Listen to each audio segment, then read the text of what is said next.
ఒక ఒక ఒక మాట చెప్పాలి. 21 సంవత్సరాల కుర్రాళ్ళకు ఆవేశం ఎక్కువ ఉంటుంది, ఆలోచన తక్కువ ఉంటుంది, అరుదుగా ఉంటారు.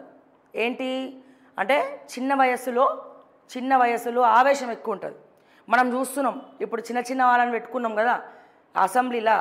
ఆవేశంతో రాజకీయాలు తప్ప ఆలోచనతో రాజకీయాలు ఎక్కువ చేసేదేం లేదు. మరి ఇది రాంగ్ డెసిషన్ ఏమో అని అనిపిస్తూ ఉన్నది. బట్ ఎవరిని ఉద్దేశించి అన్నాడు రేవంత్ అన్న? ఈ ఈ కాంగ్రెస్ పార్టీలో చూస్తే సీనియర్ వర్సెస్ జూనియర్ నడుస్తూ ఉంది.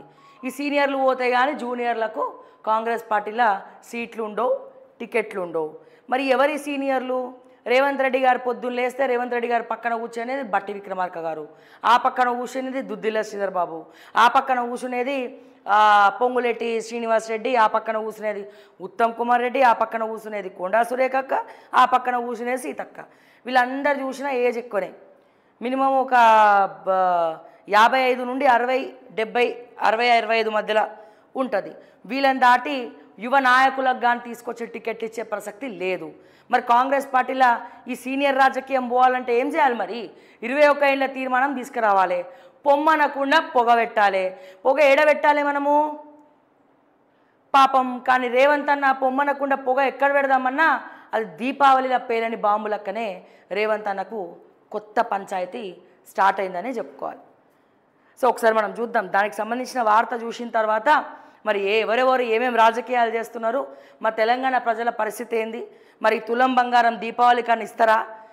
దసరా వాయే, బతుకమ్మ అయిపోయే, నెక్స్ట్ ఇప్పుడు దివాళి వచ్చింది, దీని తర్వాత సంక్రాంతి వస్తుంది. ఈ తులం బంగారం మాత్రం ఇంటింటికి ఊర్లలో రాదు.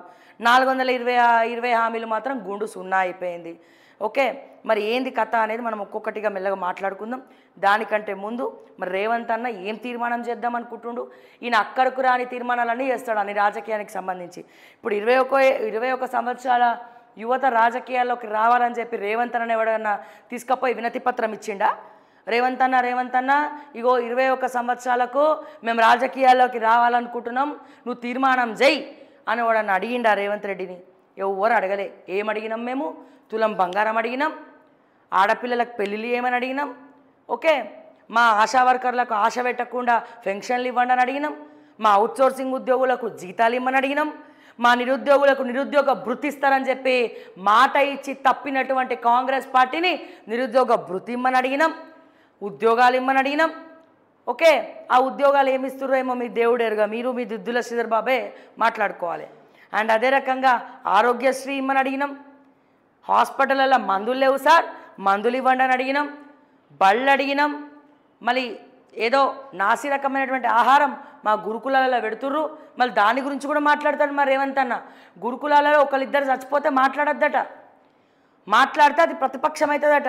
మళ్ళీ ఒకళ్ళిద్దరు ఎందుకు చచ్చిపోయినరు, దేనివల్ల చచ్చిపోయినరు?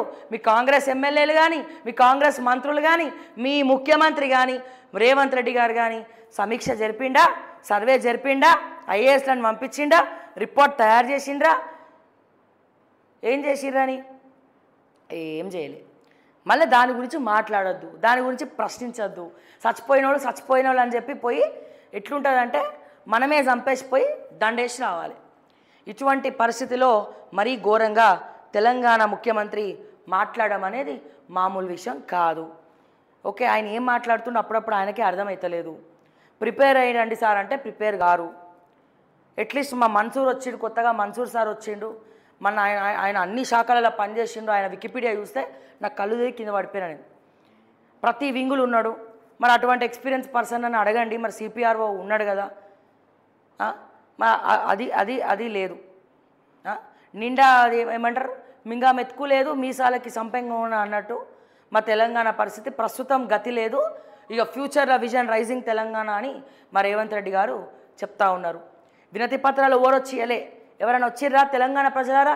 మా తెలంగాణ యువత చెప్పాలి, తెలంగాణ కార్యకర్తలు, కాంగ్రెస్ పార్టీ కార్యకర్తలు చెప్పాలి. కాంగ్రెస్ పార్టీ కార్యకర్తలకు అపాయింట్మెంట్లు ఇచ్చే దిక్కు లేదు, కాంగ్రెస్ పార్టీ కార్యకర్తల్ని పిలిచి ఎంకరేజ్ చేసే దిక్కు లేదు. మీరు బలల కింద పంచాయతీలాగా గోడల మీద బల్లు లెక్క గన్లు పెట్టుకొని డెన్లు పెట్టుకొని బంజారా హిల్స్ సాక్షిగా వాటాలు పంచుకుంటున్నారు. గుమ్మడికాయలు దొంగలు ఎవరంటే భుజాలు దడుపుకుంటున్నారు. మధ్యలో మా కార్యకర్తల్ని ఆగం చేస్తున్నారు. పదవులు ఇచ్చే దిక్కు లేదు, మళ్ళీ మీరు వచ్చే 21 ఏళ్లకు యువతను రాజకీయాలకు తీసుకొస్తామని చెప్పి తీర్మానాలు చేస్తారట. ఏదైనా చెప్తే నమ్మేటట్టు ఉండాలి రేవంత్ అన్న. ముందు మీ కాంగ్రెస్ పార్టీ కార్యకర్తల్ని పట్టించుకోండి. ఆ వీడియో వచ్చిందా వాట్సాప్